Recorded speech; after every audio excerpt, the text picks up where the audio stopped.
Hello students, welcome back.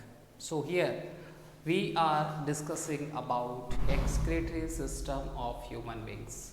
तो हमने excretory system के बारे में डिस्कशन स्टार्ट किया और उसमें हमने किडनी और जो यूरेटर है साथ में यूरिनरी ब्लैडर के बारे में भी मैंने आपको बताया. So in that in further we are going to discuss that how urine formation take place in human beings. Human beings में urine formation कैसे होता है और it take place in that structural and functional unit of kidneys at nephrons. So here we are going to discuss that physiology of urine formation. हम urine formation जो है बनता है यूरिन वो कैसे बनता है वो ऑल जो प्रोसेसेस हैं हर एक पॉइंट जो है वो हम डिस्कस करने वाले हैं. And here this process of formation of urine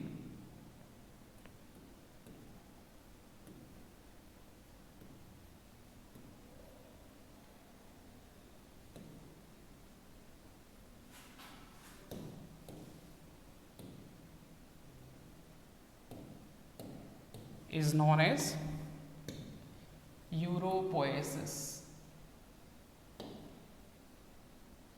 Okay, it is known as uropoiesis. And as I say that urine formation take place in nephron, it take place in three steps, you can say three parts, major parts of it. It is that ultrafiltration,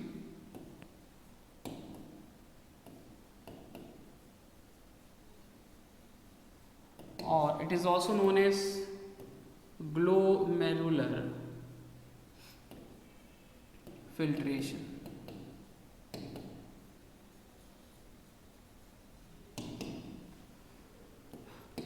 Second one as reabsorption,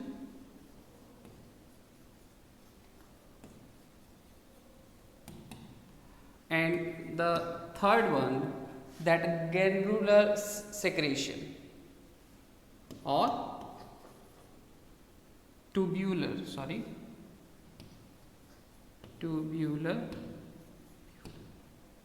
secretion. So these are the major three steps through which that formation of urine takes place. So let's talk about one by one each of these processes. हम एक एक करके इन processes को समझते हैं. सबसे पहले जो आप देख रहे हैं ग्लोमेरुलस फिल्ट्रेशन और अल्ट्रा फिल्ट्रेशन जैसे हमने इसको कहा, तो किस तरह से ये होता है, let's talk about it. So here first of all we are going to discuss about ultra filtration.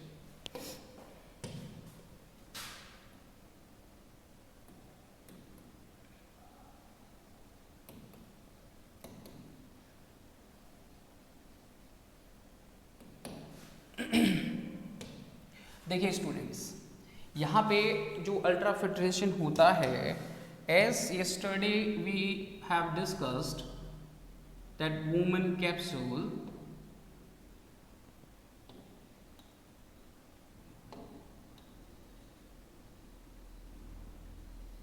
as this structure we have discussed. So let me make it little bit more clear.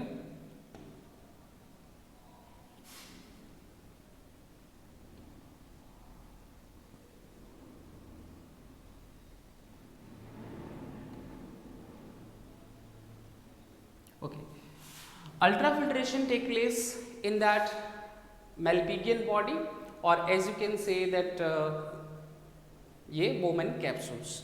So in that, as yesterday or in previous video I told you, the blood vessels which take blood inside of it is afferent and which take away blood from it is efferent. And here that tuft or that capillaries are present, tuft of capillaries are present. So here this afferent arteriole and this is efferent arteriole. It takes blood into the Bowman capsule or takes away blood from the Bowman capsule. As you can see, there is difference in their diameter. इन दोनों के diameter में difference है. One is broader or another is that thinner. So more blood comes into this Bowman capsule. इस जो Bowman capsule है इसमें blood ज़्यादा आता है और ज़्यादा कम blood जो है वो बाहर निकलता है. Due to which that in Bowman capsule, ये जो Bowman capsule है, in that glomerulus capillaries जो हैं इनमें pressure generate होता है और due to this pressure the substances which are present inside blood, जो blood में substances हैं they filter out, वो filter out हो जाते हैं. यहाँ पे मैंने जैसे पोडोसाइट्स सेल्स आपको बना के दिखाई थी तो वो filtration फिर यहाँ पर आकर के स्टोर हो जाता है. But as for this, which kind of pressure is responsible? Let's talk about it. देखिए यहाँ पर जैसे हमने नॉर्मली एक मैंने आपको समरी बताई कि किस तरह से वो फिल्टर होता है, बट हम एक्चुअल में जो ग्लोमेरुलस फिल्ट्रेट प्रेशर है वो निकाल करके देखेंगे जो फिल्ट्रेशन प्रेशर है कितना होता है. देखिए ये जो प्रेशर मैं आपको बता रहा हूँ एक्चुअल में ये डिफरेंट बुक्स में इसकी वैल्यू अलग अलग लिखी हुई है, बट जो ज़्यादातर वैल्यूज़ यूज़ की जाती हैं वो मैं आपको बताने चाह रहा हूँ. एज ब्लड एंटर्स, ठीक, blood enters, so the pressure which generate by blood it is known as hydrostatic pressure. और जो हाइड्रोस्टैटिक प्रेशर ऑफ ब्लड है, हाइड्रोस्टैटिक प्रेशर ऑफ ब्लड और एक्सर्टेड बाय ब्लड, हम ऐसे लिख लेते हैं इसको, प्रेशर एक्सर्टेड बाय ब्लड. यानी ब्लड जब इसमें ग्लोमेरुलस कैप्सूल में यहाँ से एंटर कर रहा है तो इसका जो हाइड्रोस्टैटिक प्रेशर है जिसको आप PB से इसका हमने शॉर्ट फॉर्म में लिखा है, ठीक है, तो ये अराउंड होता है 60 मिलीमीटर ऑफ मरकरी. ठीक है, ये एटमॉस्फेरिक प्रेशर की यूनिट है, millimeter of mercury. So 60 millimeter, in some book it is written 75 और 75 से भी कुछ में अलग लिखा हुआ था, कुछ में 70 लिखा हुआ होता है. So we are discussing about the major one. And here as this is the hydrostatic pressure when blood enter inside of it, but as blood enters, देखिए जब blood इसमें enter करता है तो ये 60 mm का प्रेशर जो है अप्लाई कर रहा है Bowman कैप्सूल पे, but there are some more other you can say pressures which are working against of it. इसकी रेजिस्टेंस की तरह काम करते हैं. ये जो ब्लड का हाइड्रोस्टैटिक प्रेशर है उसके अगेंस्ट काम करते हैं. अब हम लोग देखिए क्या करते हैं, अगर फोर्स की मैं बात करूं तो जो आपको टोटल नेट फोर्स निकालना हो, मान लीजिए एक इस साइड से लग रहा है, इस साइड से फोर्स दूसरी साइड से लग रहा है, तो हम लोग क्या करते हैं, दोनों फोर्स को माइनस करेंगे तो नेट फोर्स हमारे पास निकल के आ जाएगा, है ना. तो कहने का मतलब 60 mm जो ब्लड 60 mm मरकरी का जो प्रेशर उस ब्लड की वजह से अप्लाई हो रहा है, उसके अपोजिट में, उस 60 mm के अपोजिट में भी कुछ फोर्स अप्लाई हो रहे हैं. वो कौन से फोर्स हैं देखिए. Among them as here the fluid is present and the you can say that protein part of blood, जो ब्लड में प्रोटीन पार्ट है स्पेशली दैट एल्ब्यूमिन, ठीक है, वो ऑस्मोटिक प्रेशर अप्लाई करता है. ऑस्मोटिक प्रेशर जो है वो अप्लाई करता है. तो यहां पर हम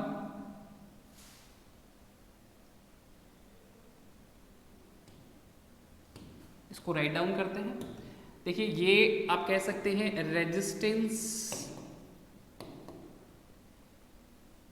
फोर्स और फैक्टर्स, ठीक है, ये रेजिस्टेंस फोर्स और फैक्टर्स हैं which are working against of this force. इस फोर्स के ये अगेंस्ट में काम कर रहे हैं. तो यहाँ पर हम पहले लिखेंगे पहले नंबर पे ऑस्मोटिक प्रेशर, जो मैंने आपको बताया osmotic pressure of protein, osmotic pressure of protein, ठीक है, इसको रिप्रेजेंट करेंगे हम PO से। And it is that osmotic pressure which is exerted by protein present in blood. यहाँ पे इसको सेंटेंस को और पूरा कर लेते हैं, protein present in blood capillaries, ठीक है। So this amount is 30 millimeter of mercury. This force is working against. Next force which is working against here, as filtration is that going on continuously, so here ये जो nephric filtrate part है, nephric filtrate liquid part, यानी इसमें से filter out होकर के, capillaries में से फिल्टर आउट होकर के जो फिर इस कैविटी में आता है फिल्टर पार्ट, तो वो ऑलरेडी वहाँ पर प्रेजेंट है, तो वो भी इस ब्लड के अगेंस्ट प्रेशर लगाता है। So we can write down that hydrostatic pressure of filtrate, hydrostatic pressure of filtrate which is represented by Pi, and it is 10 millimeter of mercury,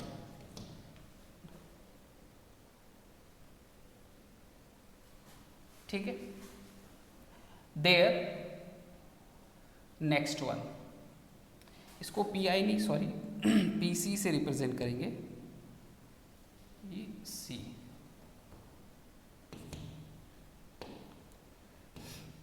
and the third force which is working over there around this nephron structure, the fluid is present which is known as interstitial fluid. So this also apply force on blood, so that hydrostatic force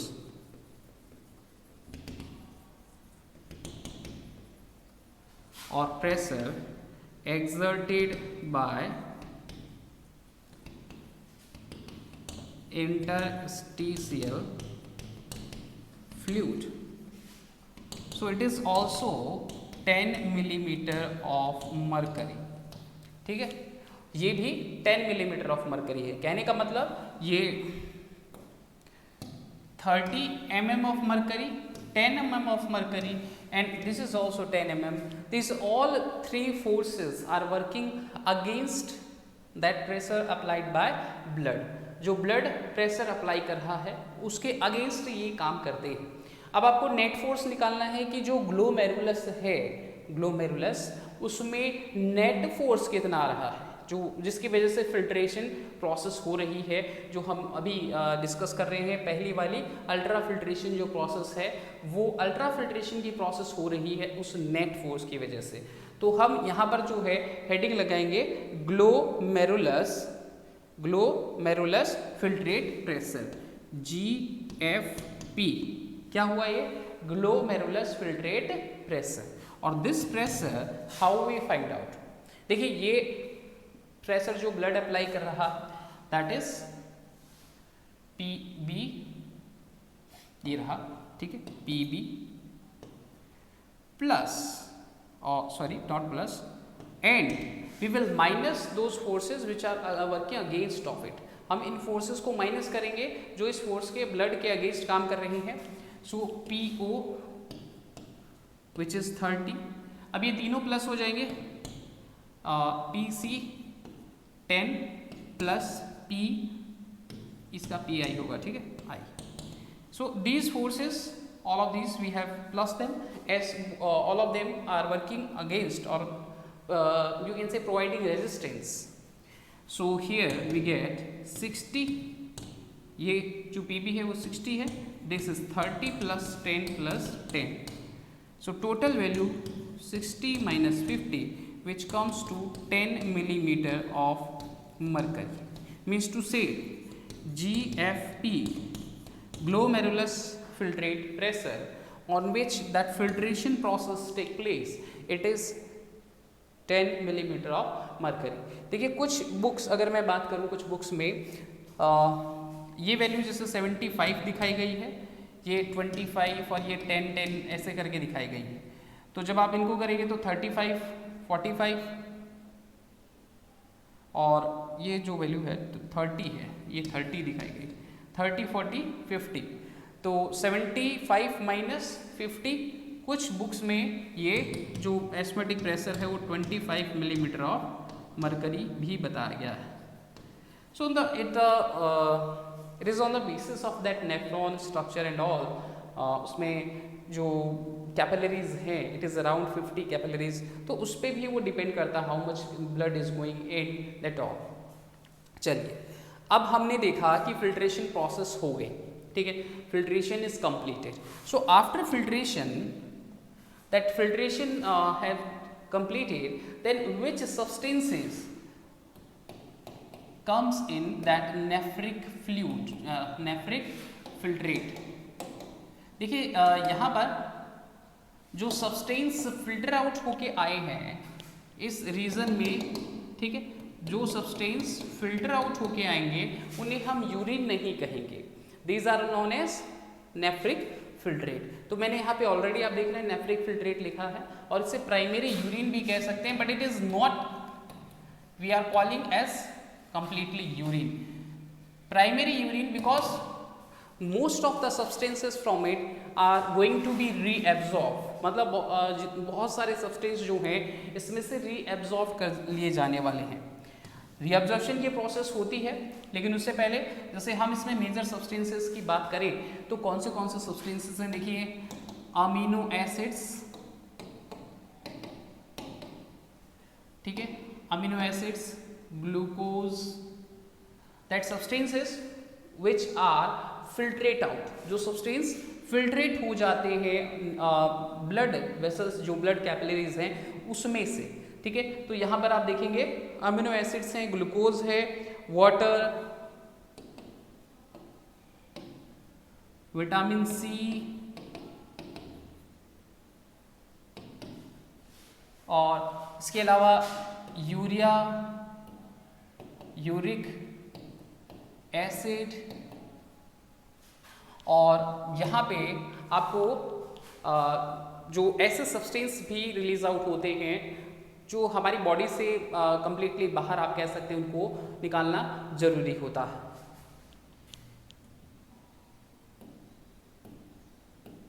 पिप्यूरिक acid, ठीक है। तो इस तरह से आपने देखा। इसके अलावा इनमें कुछ आयंस भी प्रेजेंट होते हैं, as sodium ions, potassium ions, chloride ions, तो ये आयंस भी इनमें प्रेजेंट होते हैं। तो ये जो सब्सटेंसेस हैं ये सेक्रेट आउट होते हैं, ठीक है, बाहर मतलब रिलीज होते हैं जब उन पे प्रेशर अप्लाई होता है। तो ये कुछ मेजर सब्सटेंस, इसमें क्रिएटिनिन भी लिख लेते हैं, creatinine. So these are those substances which are comes into the that filtration part. तो यहाँ पर जैसे 10 mm का जो प्रेशर अप्लाई होता है, इस प्रेशर की वजह से ब्लड में जो ये सब्सटेंसेस प्रेजेंट हैं वो बाहर की तरफ आ जाते हैं। एज वी कैन से, हम ये कह सकते हैं कि दैट ब्लड, जो ब्लड पोर्शन है उसमें से कौन से पोर्शन इसमें नहीं आते हैं, ठीक है, that blood plasma as that portions जो नहीं इसमें रीअब्जॉर्प्शन नहीं होता है। तो उन सब्सटेंसेस की अगर बात करें तो एक तो है ब्लड सेल्स, एक तो है ब्लड सेल्स, यानी ब्लड सेल्स वो उसी में रहती है, ब्लड माइनस, यहाँ पे मैं इसको इरेज कर दूं, similarly we can call it similar to blood. लगभग ये ब्लड में जो सब्सटेंसेस प्रेजेंट है उन्हीं के समान होते हैं, लेकिन ब्लड में से कुछ सब्सटेंसेस जो है वो इसमें नहीं आते हैं, as like blood cells.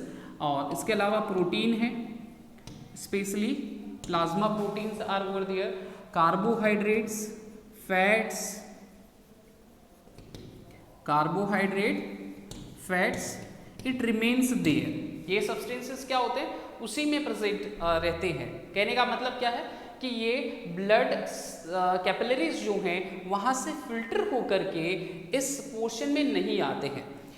It means simply we can say कि ये जो नेफ्रिक फिल्ट्रेट होता है, ये नेफ्रिक फिल्ट्रेट ब्लड माइनस, यहाँ पे माइनस का निशान मैंने लगाया, ब्लड माइनस, ब्लड में से मतलब अगर हम इन चीज़ों को निकाल लें, blood cells, protein, carbohydrate, fat, तो वो क्या कहलाएगा, वो नेफ्रिक फिल्ट्रेट सब्सटेंस कहलाएगा। इसके अलावा इनमें आयंस भी होते हैं, सोडियम आयंस हैं, क्लोराइड आयंस हैं, पोटेशियम आयंस हैं, these are also get filtrate, वो भी फिल्टर हो जाते हैं। So many of the substances are over here, उनमें से ये सब्सटेंस फिल्ट्रेट नहीं होते हैं, तो ये नेफ्रिक फिल्ट्रेट है, वो कहलाता है। अब बात आई, देखिए इन सब्सटेंसेस में ये जो आपने देखा प्रोसेस फॉलोड अप हुई, यानी कि ये अल्ट्रा फिल्ट्रेशन प्रोसेस हुई। अब इस अल्ट्रा फिल्ट्रेशन प्रोसेस के बाद वो जाती है दूसरी प्रोसेस में, रीअब्जॉर्प्शन। लेकिन रीअब्जॉर्प्शन से पहले मैं आपको एक और छोटी सी नॉलेज देना चाहूँगा कि जैसे मान लीजिए ये इसी पिक्चर में समझ लेते हैं, ये ग्लोमेरुलस पार्ट है। सो एक क्वेश्चन ये होगा कि how much blood passes through in 1 minute through that nephrons, all the nephrons of both the kidneys, दोनों किडनीज, ठीक है, इनके सभी नेफ्रॉन्स मिला करके इनके ये जो बोमन कैप्सूल पार्ट में ये कैपिलरीज हैं, इनके थ्रू 1 मिनट में कितना ब्लड पास आउट होता है। So here we are going to discuss this, that the blood which is passes through both of the kidneys is 1100 to 1200 milliliter blood. In some book it is written 100 milliliter of blood, but it is around 1100 to 1200 milliliter of blood is passed through there.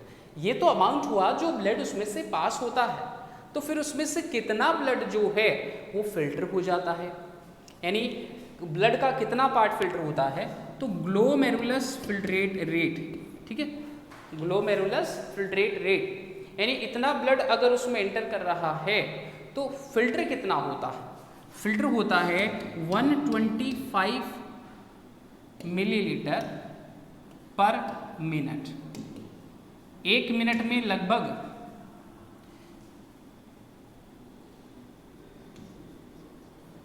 1 blood जो है, blood का part वो filter हो जाता है। कहने का मतलब यहाँ पे ब्लड जो है फिल्ट्रेशन प्रोसेस हुई, और फिल्ट्रेशन प्रोसेस ये जो ब्लड यहाँ पहुँचा, यहाँ पर जो ब्लड यानी कि नेफ्रिक फिल्ट्रेट जो बन रहा है, नेफ्रिक फिल्ट्रेट वो 1 मिनट में 125 मिलीलीटर बन रहा है। यानी आप इसको अगर डे में निकालें, इन अ डे कि कितना फिल्ट्रेट बनता है, in a day it is around 150 to 180 litres per day. मतलब एक दिन में ये नेफ्रॉन्स इतना नेफ्रिक फिल्ट्रेट बनाते, एवरेज अगर हम ले तो मान लीजिए 172 लीटर, लगभग 172 लीटर जो है ब्लड का पार्ट फिल्टर हो जाता है इन आर नेफ्रॉन्स। अब इतना सारा अगर फिल्टर हो जाएगा तो सोचिए उस पर्सन की क्या कंडीशन होगी। That is why it is reabsorb again, और रीअब्जॉर्प्शन होता है तो देखिए इस 172 लीटर में से यूरिन पार्ट जो है एक दिन में वो होता है 1.5 to 1.8 litre per day. You can see there इतने अमाउंट में वो नेफ्रिक फिल्ट्रेट बना, पर उस 172 में से मतलब 172 में से सिर्फ 1.5 से 1.25 लीटर के आसपास ही यूरिन बॉडी से रिलीज होता है। तो बचा हुआ फिल्ट्रेट का क्या होगा, इट इज रीअब्सॉर्ब्ड, उसे वापस से रीअब्सॉर्ब कर लिया जाता है। तो चलिए हम बात करते हैं रीअब्सॉर्प्शन प्रोसेस की।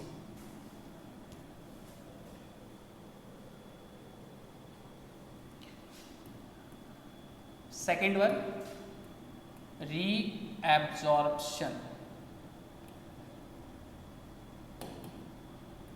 देखिए स्टूडेंट्स, जो रीअब्सॉर्प्शन की प्रोसेस है ये दो तरीके से होती है। एक तो होता है एक्टिव मेथड और एक मेथड होता है पैसिव मेथड। और ये हमने डाइजेशन की प्रोसेस में भी देखा था, एक्टिव और पैसिव मेथड। एक्टिव मेथड में सीधी सी बात है, नीड एनर्जी, क्योंकि ये लो कंसंट्रेशन से हाई कंसंट्रेशन की तरफ आप कह सकते हैं सब्सटेंसेस को फ्लो आउट करता है, और ये एटीपी की फॉर्म में एनर्जी को एब्जॉर्ब करता है। अलॉन्ग विद दैट ये पैसिव है, so no need of energy, no need of energy. Before we discuss that how does that reabsorption takes place, substances का रीअब्जॉर्प्शन कैसे होता है, उससे पहले मैं कुछ एक टर्म आपको और बताना चाहूँगा। देखिए उनमें ये जो सब्सटेंसेस सारे के सारे आपने देखे वो फिल्टर हो गए, उनमें कुछ सब्सटेंस ऐसे होते हैं जिनको पूरी तरह एब्जॉर्ब कर लिया जाता है, कुछ ऐसे होते हैं जो थोड़ी मात्रा में एब्जॉर्ब वापस ब्लड वेसल्स में एब्जॉर्ब किए जाते हैं, और कुछ ऐसे जिनको बिल्कुल भी ध्यान नहीं दिया जाता, एब्जॉर्ब नहीं किया जाता। तो उसी के बेस पर, उन्हीं के बेस पर इन सब्सटेंसेस को हम बांटते हैं 3 पार्ट्स में। ठीक है, इन सब्सटेंसेस को हम 3 पोर्शन में डिवाइड करेंगे, और ये 3 पोर्शन जो है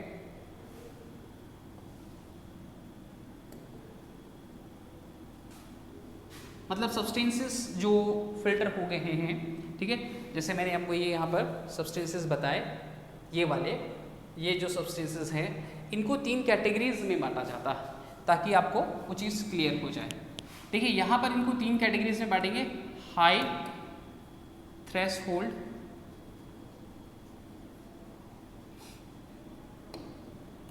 सब्सटेंसेस, ठीक है, और सेकेंड वन लो थ्रेशोल्ड। चलिए इसमें थोड़ा गैप दे देते हैं ताकि हम लिखेंगे तो उसमें प्रॉब्लम ना आए।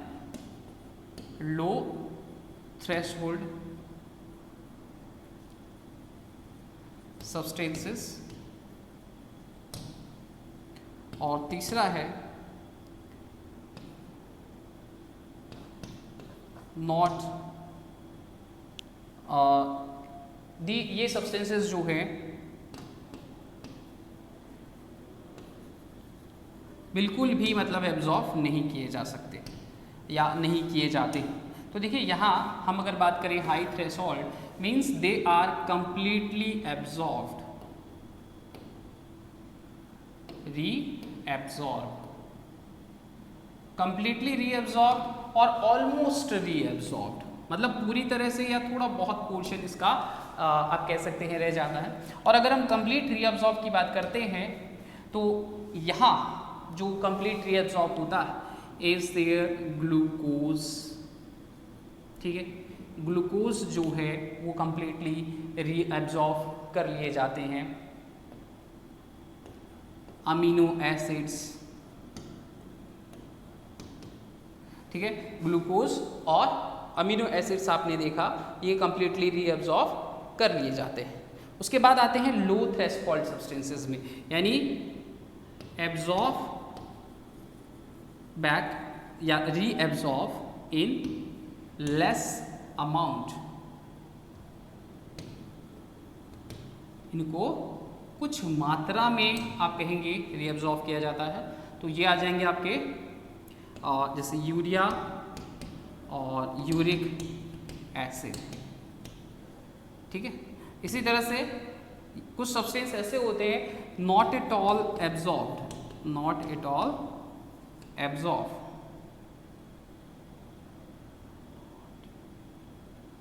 नॉट एट ऑल एब्जॉर्ब्ड, मतलब इनको बिल्कुल भी एब्जॉर्ब नहीं किया जाता।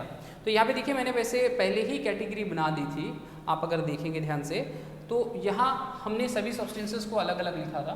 तो ये आप देख रहे हैं, ठीक है, हिप्यूरिक एसिड और क्रिएटिनिन। हिप्यूरिक एसिड और क्रिएटिनिन दे आर दो substances which are need to be excrete out from the body, जिन्हें बॉडी से रिलीज आउट करना जरूरी होता है। तो ये दो सब्सटेंसेस हिप्यूरिक एसिड एंड क्रिएटिनिन, ठीक है जी। तो इस तरह से ये सब्सटेंसेस रिलीज आउट या एब्जॉर्ब कर लिए जाते हैं। रीएब्जॉर्प्शन की प्रोसेस में इनको इस कैटेगरी में बांटा जाता है। अब मैं आपको समझाऊं रीएब्जॉर्प्शन की प्रोसेस। तो देखिए, प्रोसेस ऑफ रीएब्जॉर्प्शन जो होती है वो समझें कैसे होती है। देखिए, एज हम यहां पर स्ट्रक्चर जो है उसको ड्रॉ कर लेते हैं।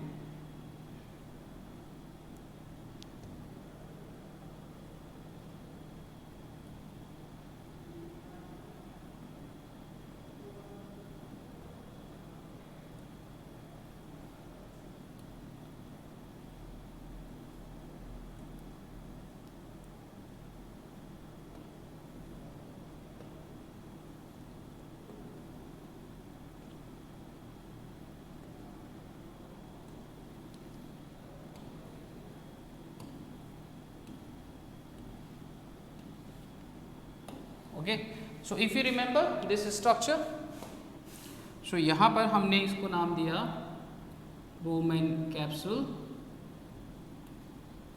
और देखिए, बोमेन कैप्सूल में फिल्ट्रेशन होता है, तो अब हमको इसकी जरूरत नहीं है, but right now we have to discuss about PCT portion. ये असेंडिंग लिम्ब और ये डिसेंडिंग लिम्ब,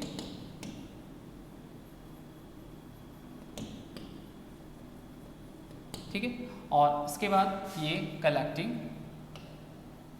डक्ट। तो ये आप कह सकते हैं पीसीटी असेंडिंग लिम्ब और ये यहाँ पर डीसीटी।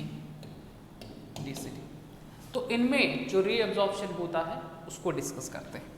देखिए, पीसीटी पोर्शन में अगर मैं यहाँ पर पीसीटी पोर्शन की बात करूँ, ठीक है, यानी कि प्रॉक्सिमल कॉन्वोल्यूटेड ट्यूब्यूल, तो इसमें दो कैरेक्टरिस्टिक्स प्रेजेंट होते हैं, दैट न्यूमरस और directly we can write presence of microvilli which help in reabsorption microvilli। मैंने आपको इस पीसीटी की जब स्ट्रक्चर समझाई थी तो मैंने आपको बताया था कि इसमें जो अंदर की सेल्स हैं, क्यूबॉइडल सेल्स हैं, वो माइक्रोविलाई इसमें प्रेजेंट होते हैं, जिसे स्मॉल इंटेस्टाइन में प्रेजेंट होते हैं, ठीक है। ब्रश बॉर्डर क्यूबॉइडल सेल्स हमने बात की थी। और दूसरा इसमें होता है मेनी माइटोकॉन्ड्रियाज आर प्रेजेंट। अब देखिए, माइटोकॉन्ड्रिया का क्या रोल है वो मैं आपको समझाता हूँ। एज आई से, ये जो रीअब्जॉर्प्शन होता है, अभी हमने पीछे डिस्कस किया, ये एक्टिव और पैसिव दो तरीके से होता है। तो यहाँ जो पीसीटी है, पीसीटी इसमें ज़्यादातर मतलब आप कहेंगे कि एक्टिव एब्जॉर्प्शन होता है। एक्टिव तौर से ये प्रोसेस से रीअब्जॉर्प्शन प्रोसेस होती है, यानी एनर्जी कंज्यूम होती है, और वो एनर्जी कहाँ से मिलेगी? माइटोकॉन्ड्रिया से। As you know that mitochondria is power house. So mitochondria जो मेनी नंबर में यहाँ प्रेजेंट होते हैं पीसीटी रीजन में, वो एनर्जी प्रोवाइड करते हैं for the active absorption. Active absorption के लिए ये एनर्जी प्रोवाइड करते हैं। तो यहाँ पर देखिए, जो सब्सटेंसेस एक्टिवली एब्जॉर्ब होते हैं, ठीक है, यहाँ पे जो सब्सटेंस एक्टिवली एब्जॉर्ब होते हैं उनमें है ग्लूकोज। अब ग्लूकोज यहाँ पर लगभग आप कह सकते हैं 100% जो है वो एब्जॉर्ब हो जाता है। अमीनो एसिड्स वो भी 100% यहाँ पे एब्जॉर्ब हो जाता है। इसके अलावा सोडियम आयंस 70% जो है यहाँ पर एब्जॉर्ब होता है पीसीटी रीजन में। पोटेशियम आयन 75% जो है वो एब्जॉर्ब होते हैं। और ये सारी की सारी प्रोसेस जो है जिससे ये एब्जॉर्ब होते हैं वो एक्टिव प्रोसेस होती है। कहने का मतलब एनर्जी जो है वो यूज़ की जाती है माइटोकॉन्ड्रियाज की वापस से उनको एब्जॉर्ब करने के लिए। इसके अलावा कुछ और सब्सटेंसेस होते हैं जो पैसिव प्रोसेस से एब्जॉर्ब होते हैं। इनमें स्पेशली अगर हम कुछ सब्सटेंसेस की बात करें तो जैसे क्लोराइड आयंस हैं, ठीक है। क्लोराइड आयंस वो डिफ्यूजन के थ्रू, सोडियम आयंस हो गए, पोटेशियम आयन हो गए, हाँ, क्लोराइड आयंस डिफ्यूजन जो कि एक पैसिव प्रोसेस है। Water, some amount of water जो कि ऑस्मोसिस की प्रोसेस से यहाँ पर वापस से रीएब्जॉर्ब कर लिए जाते हैं, ठीक है। तो इस तरह से आपने ये देखा कि ये वो सब्सटेंसेस हैं, ठीक है। यहाँ पे यूरिया भी आप लिख सकते हैं, यूरिया भी सिंपली सिंपल डिफ्यूजन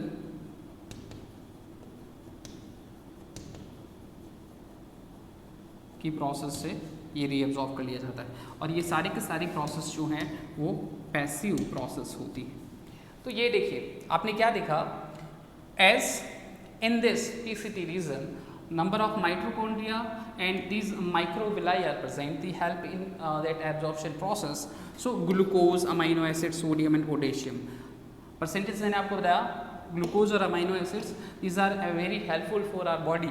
तो ये completely बॉडी में एब्जॉर्ब कर लिए जाते हैं। सोडियम और पोटेशियम मैम ये यहाँ पर 70 से 75 एब्जॉर्ब कर लिए जाते हैं। उसके बाद क्लोरीन, वाटर और यूरिया भी पैसिव प्रोसेस से यहाँ एब्जॉर्ब कर लिए जाते हैं। फिर जब हम पीसीटी रीजन में यहाँ से पीसीटी से असेंडिंग लिम्ब में आते हैं, ठीक है। जब असेंडिंग लिम्ब में आते हैं तो मैंने आपको असेंडिंग लिम्ब की स्ट्रक्चर में ये समझाया था कि असेंडिंग लिम्ब जो है उसकी सेल्स परमेबल होती है वाटर के लिए, यानी water can pass through this the layer of these cells. So here in that ascending limb water is absorbed। यहाँ पर वाटर जो है वो एब्जॉर्ब कर लिया जाता है।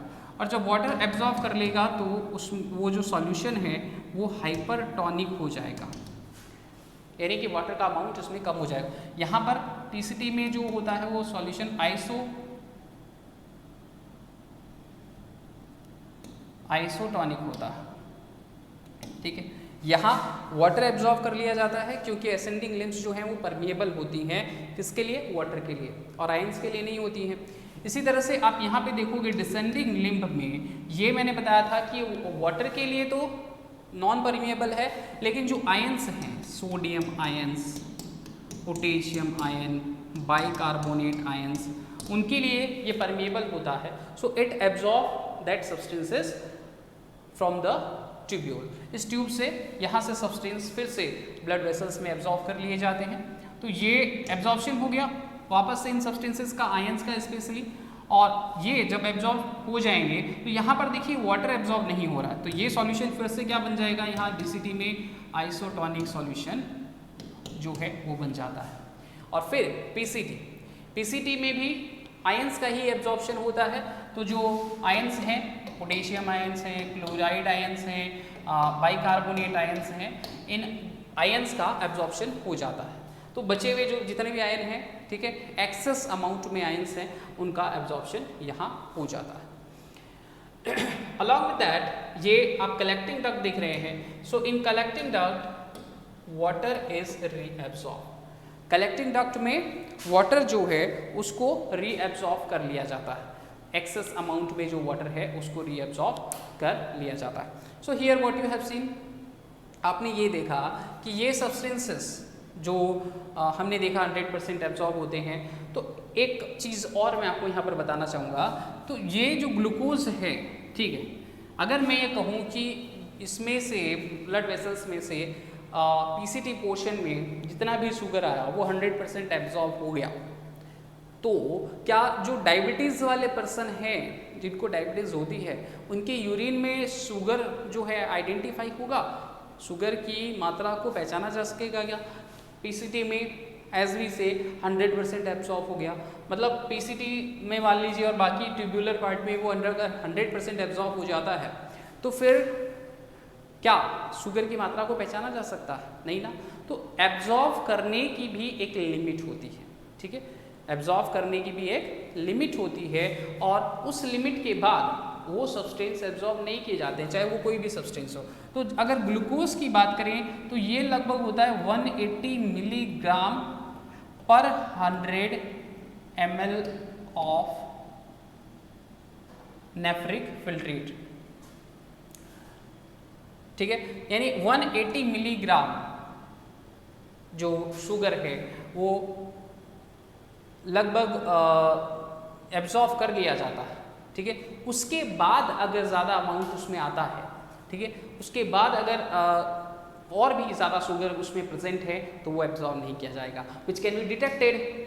और उसी कंडीशन में फिर आपको पता है कि अगर ज़्यादा मात्रा में ये है तो वो यूरिन यानी डायबिटीज़ मेलाइटिस वाली कंडीशन आ जाती है, डायबिटीज़ मेलाइटिस की कंडीशन आ जाती है। तो यहाँ पर आपने क्या देखा कि पीसीटी जो पोर्शन है उसमें एक्टिव एब्जॉर्प्शन होता है, और एक्टिव एब्जॉर्प्शन के तौर पे यहाँ पर हमने देखा एक्टिव एब्जॉर्प्शन के तौर पे इसमें माइटोकॉन्ड्रियाज प्रेजेंट होते हैं जो हेल्प करते हैं। तो glucose, amino acid, sodium, potassium, ये सारे के सारे जो सब्सटेंस है वो एब्जॉर्ब कर लिए जाते हैं, कुछ 100% और कुछ बाकी जो हैं वो आगे आप देख रहे हैं, सोडियम है, पोटेशियम है, आयंस अगली ट्यूब में एब्जॉर्ब किए जाते हैं, क्लोरीन है, वाटर है, यूरिया। तो इस तरह से ये एब्जॉर्प्शन होता है। अब जो नेक्स्ट पार्ट आता है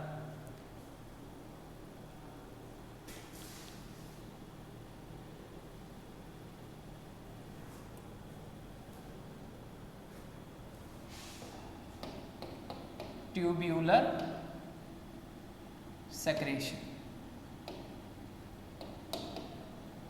देखिए बेटा, मैंने आपको ब्लड वेसल्स बताए थे, जैसे अगर मैं यहाँ पर इसी स्ट्रक्चर में बात करूँ तो मैंने आपको एक ब्लड वेसल्स बताई थी। पेरिट्यूबुलर कैपिलरीज जो हैं, यहाँ से मतलब पेरिट्यूबुलर कैपिलरीज ये पीसीटी और डीसीटी को पूरी तरह से कवर करती हैं, जहाँ से एब्जॉर्प्शन होता है।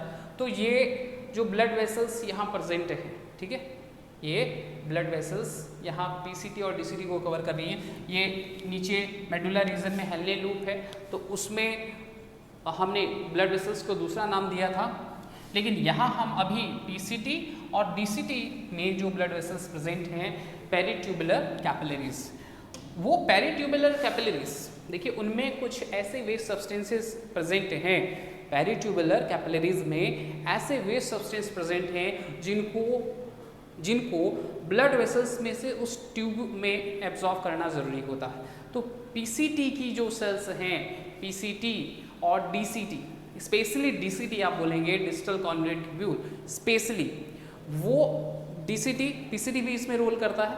तो उनकी जो सेल्स हैं they excrete out the waste from that blood vessels. जो ब्लड वेसल्स यानी कि पेरिट्यूबुलर कैपिलरीज हैं जो पीसीटी और डीसीटी के ऊपर हैं, तो वो पेरिट्यूबुलर कैपिलरीज में से एक वेस्ट को क्या कर देती हैं, एक्सक्रेट कर देती हैं और pour that waste into that tubular part, यानी जो पीसीटी है उसमें आ जाता है, डीसीटी है उस पोर्शन में आ जाता है। तो यहाँ पर जो सब्सटेंसेस हैं, पहले हम इसमें लिख लें क्या प्रोसेस है,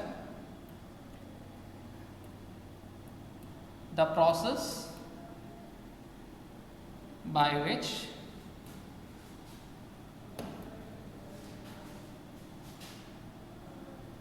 PCT and DCT excrete waste from peritubular capillaries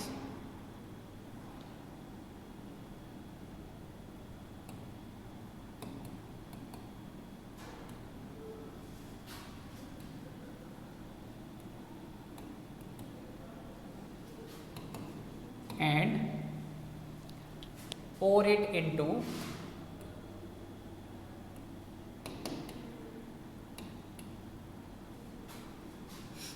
nephron secretary portion. Secretary portion से कहने का मतलब पीसीटी डीसीटी वाले पोर्शन में वो उसको एब्जॉर्ब कर लेती हैं। तो अभी हम कुछ नाम लिख रहे थे, याद आ रहा आपको कौन से वेस्ट हैं? हिप्यूरिक एसिड, जो हमने अभी यहाँ पर लिखे थे, देखिए ये वाले, ये जो लिखे हिप्यूरिक एसिड और क्रेट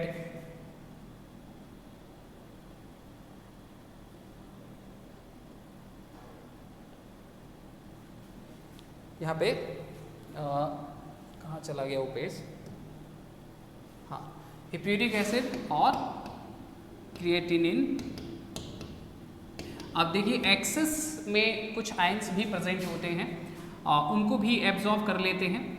सो excess sodium ions, chloride ions, bicarbonate ions, यानी ये एक्सेस में प्रेजेंट हों, अगर ज़्यादा मात्रा में एक्स्ट्रा में हो, मोस्टली ये दो ऐसे सब्सटेंस हैं जिन्हें ब्लड वेसल्स में से एब्जॉर्ब किया जाता है ट्यूबुलर पार्ट में और यूरिन में मिक्स करके फिर उसको रिलीज आउट कर दिया जाता है। तो आपने यहाँ पर देखा जो फिल्ट्रेट पार्ट है वो आइसोटोनिक है नेचर में, यानी उस समय इसमें ब्लड में फिल्ट्रेट में वाटर सही अमाउंट में प्रेजेंट है, सॉल्यूट जो है वो कम है, सॉल्वेंट ज़्यादा है।